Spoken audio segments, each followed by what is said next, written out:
Mr. President. The senator from Michigan. Mr. President, I rise today to deliver my maiden speech. This is a proud and personal moment for me to represent my home state of Michigan as a junior senator alongside Gary Peters and to follow in the footsteps of legendary senators like Debbie Stabenow and Carl Levin. This maiden speech has been a long-standing tradition in the Senate. Every junior member gets to deliver in their freshman year their vision for their state and what they plan to do in their time in office. Thank you to my colleagues from both sides of the aisle who have joined me, and to my great staff and my interns, even my niece who came in. If you remember nothing else, I want you to remember two things. First, nothing is more important to me than the state of Michigan. I'm a third-generation Michigander. For me, Michigan is where it all started. Everything I've done in my life, everywhere I've gone, everything I've done, everyone I've met, it all started in Michigan. It's where I learned the values that still shape me today. Community, putting your head down and working hard, taking care of your neighbors when they are in need.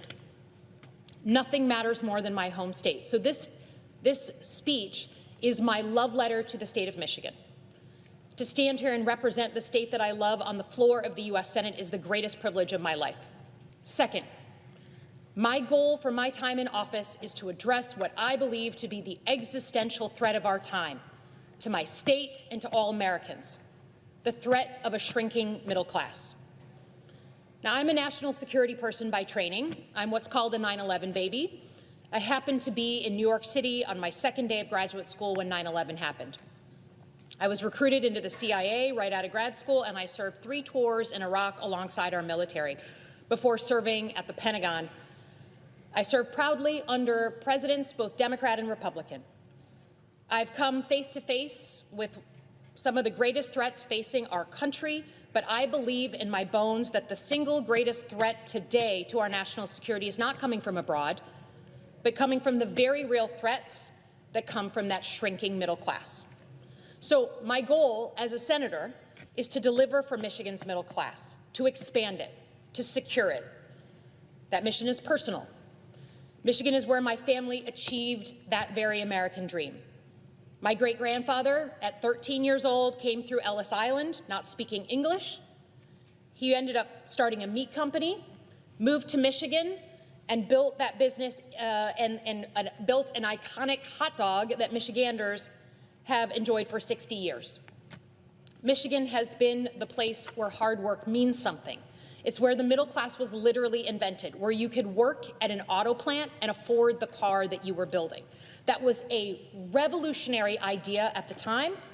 It shouldn't be revolutionary now. So as a U.S. Senator, my highest priority is to help make Michigan a place where that American dream is achievable again. Today, too many Michiganders are falling out of that middle class. Too many families can't get in at all. I live on my family farm in Holly, Michigan. Growing up, I was surrounded by families whose path to the middle class ran through Michigan's factories, our farms, our small businesses. We are people who build things and grow things.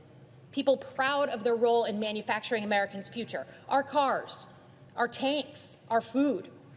People who, like my great-grandfather, were prepared to work hard for success and often achieved it. But over the years, I've watched younger generations of those same families live a very different story. Parents can't provide for their kids what was provided to them. That fishing cabin up north that Dad had, the son can't have. A trip to Disneyland, can't do it. Across Michigan, there are so many families who feel like hard work doesn't seem to be enough anymore. No matter what your political views are, it is just a fact that the middle class has shrunk over the past 40 years. And I've seen firsthand what happens next. When people feel like they can't get ahead, when they can't provide for their kids what was provided for them, they feel anger, they feel shame, they lose their dignity, and they look for something or someone to blame.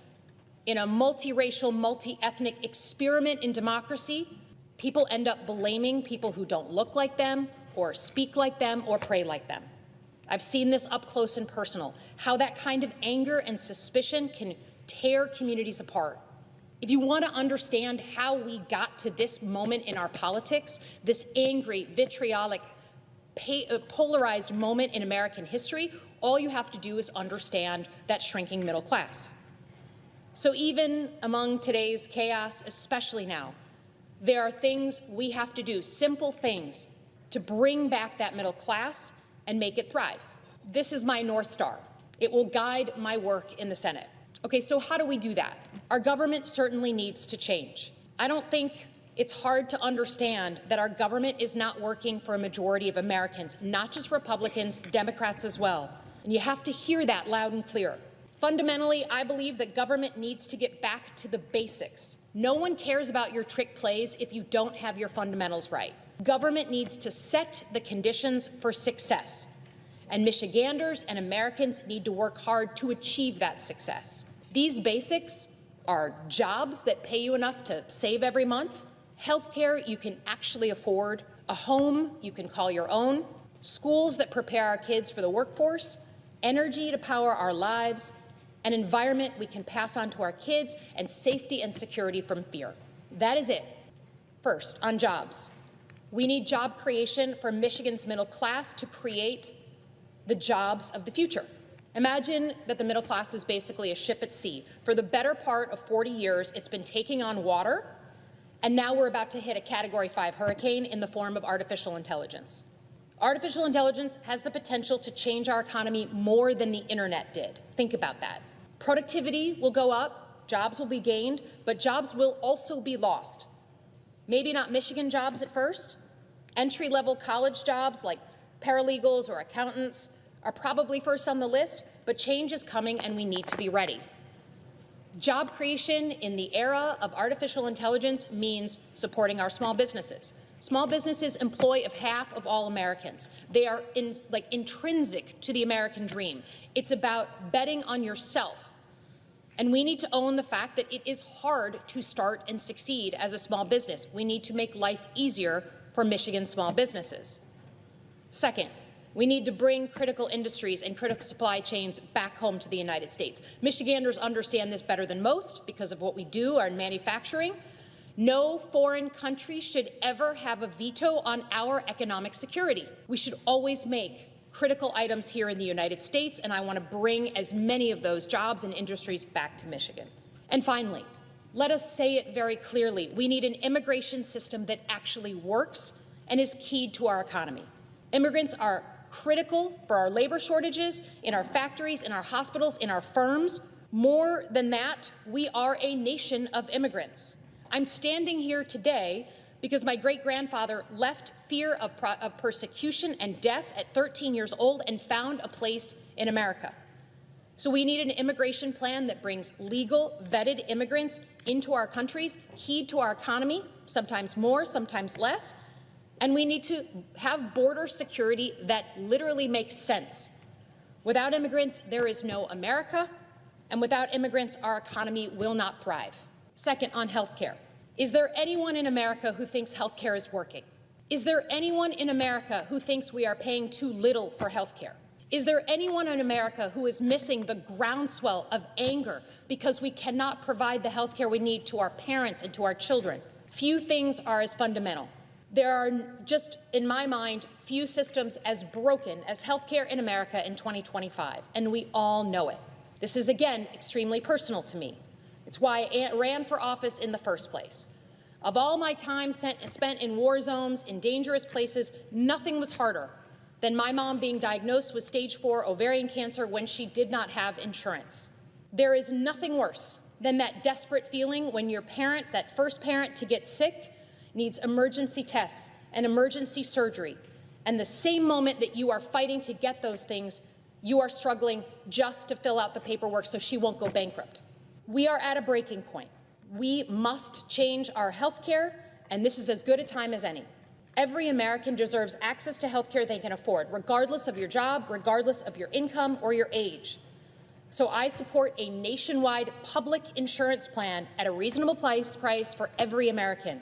Second, we got to be able to afford the medicines that we are prescribed. Is there anyone who thinks that we are paying too little for our drug prices? We need, in every part of our healthcare system, to be able to negotiate the price of our drugs. It's like Costco. You buy in bulk, you get a lower per unit price, and we are prohibited from doing that across the country. Why? Because I have never seen an issue in Washington more polluted by lobbyists and corporate PAC donations than this issue. I have never seen an industry with more control over elected leaders than on the issue of health care. Right now, I am one of 6 senators who doesn't take corporate PAC money, 6 out of 100. It should be 100 out of 100. The middle class does not have a lobbyist, but they sure have the leaders that they elected. On housing, there's nothing more foundational to the American dream than having a home of your own. It is as fundamental to us as Americans as apple pie. Right now, the average age of a first-time homeowner in America is 40 years old, completely different than in generations before us. This is not a good story. Today, we could declare in this body a housing state of emergency. We need 4 million units of housing built in our country. That's a national strategy, yes, but I want Michigan to be ground zero for responding to the urgency of that need. On education, we need schools that actually prepare our kids for the future. So much of what we were able to do as a middle class was because people could afford the education in front of them. If you wanted to go to college, you could. But in Michigan, you wanted to work with your hands, succeed, go on, become rich. Only if you had a high school diploma, you could do that. There were job options for you. We need an obsessive focus and reorganization of our job training federal programs. We have 17 different organizations doing job training. It's broken. We need to focus on trade schools and apprenticeships and an education system that prepares us for what is coming. On energy, we all know we're using more energy. Every single one of us in this room right now are using more energy than we did 10 years ago. Modern life is demanding it, but supply isn't meeting demand. And Michiganders are seeing that hitting their wallets every single day. If you don't plan now, it's going to get worse. Rolling blackouts and brownouts in a decade. And what I'm asking for is not a renewable energy plan or a fossil fuel plan. It's an all-of-the-above energy plan. Natural gas. You can't do it without it. Nuclear, batteries, renewables, solar, hydropower, new stuff that's in creation right now. We need all of it. And we can't be willing to scrap certain energy because it's woke. Anyone who disagrees with that is just scoring political points and doesn't give a damn about people's electricity bills. On the environment, I'm committed to protecting the environment, especially our water. In Michigan, clean water and the Great Lakes are not partisan. It's our heritage. It's in our blood. No single Michigander lives more than 6 miles away from a lake or 82 miles from a Great Lake.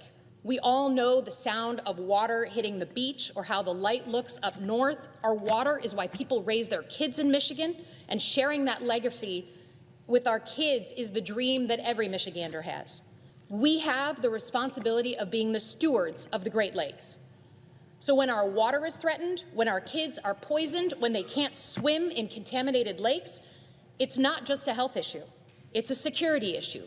Lead, PFAS, invasive species in our Great Lakes. These are threats to us as Michiganders, and it's my job to fight these threats. And last, can we just say that climate change is upon us? 20 years ago, it was theoretical. Now, Michiganders understand that extreme weather is real. It is here. They feel it in their pocketbooks. We have to mitigate it, we have to accept it, and we have to be ready to prepare ourselves when we have these crazy ice storms, these crazy once-in-a-generation tornadoes, and move on. And not exclude people because they don't want to talk about, woke policies. Safety and security, finally. Every Michigander has the right to live free from fear, to feel safe in their own homes and in the country they love. That's what got me into public service in the very beginning, right after 9/11. Shootings in our schools and our businesses are a threat to our lives. Our government and our computers, our personal data shouldn't be hacked. Neither should our cars or our homes. And we should get to know and understand always who is coming across our border. We're a border state in Michigan. Every country in the world has the right to know who's coming inside its borders. So in the Senate, I'm going to spend my time protecting American citizens as I have always done. For that, we need the best military in the world, one that understands the threats that are coming around the corner, not just the threats of the past. We need to be able to control our own fate. That means not letting our national debt be controlled by countries like China. And we need to understand that to make people safe in America, we need a strong leadership role in the world. Because the next 100 years are either going to be dominated by the United States of America or by China. And while we make mistakes every single day, and I will own that, I served in Iraq and I saw it close up, I will take American leadership over Chinese leadership any day of the week. So, in conclusion, let me just say that we all know, everyone here knows, that we're going through an extremely tough time in American politics.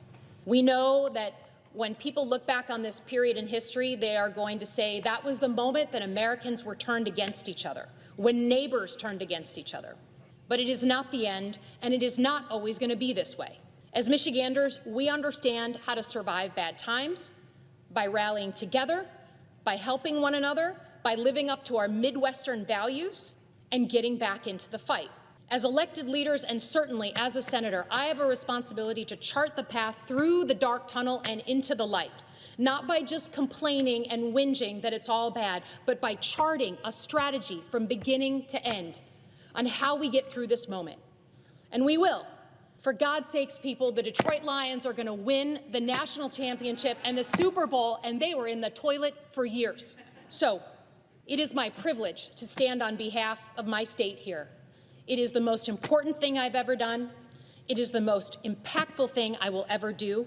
It is my job as that next generation of leader to change the course of this place and this country, and I commit to you I will not let you down. Thank you very much, and I yield back.